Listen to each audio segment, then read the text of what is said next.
We're all looking there, got out of our cars, standing around him in the snow, driving up, getting ready to go ourselves up and look for this creature. And he said, fellas, he said, I looked up and there was someone standing at my sitting tree. I thought, well, somebody beat him up there. You know what? Okay. He said, but it was odd. We said, well, how was it odd? He said, this thing was so tall that it was standing there and its armpits and arms were draped over my sitting tree limb, which was 10 feet in the air. Its head must have been 12 feet, maybe taller than that.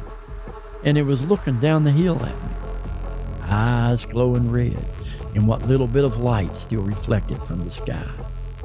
He said, Lord, I didn't know what to do. What could be up there that big? And you could see it plainer than the tree. It's not dark. It's not white, but it's grayish white or something. And it's big. And he said, and then it got scary. He said it kind of ducked down under that limb, still looking at him, stood up and started walking off the ridge toward him, but also to his right. He said, oh, Lord, it's coming closer and heading to the right. It's going to cut me off from getting out of this holler.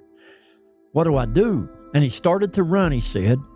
Then he said, wait a minute, I've got a gun. It might be a little bitty gun, but it makes a little bit of a noise, and it's so short, fire will shoot out the end. So I aimed at a tree, and that's when he gave a hunter safety tip amongst his story. He said, you'd never, ever shoot unless you know exactly what it is you're going to hit. I knew I was going to hit that tree. So I went, but I had it sideways. This thing can see it. It'll be afraid of modern man. He said he even thought that way. Pow, pow, pow, pow, click.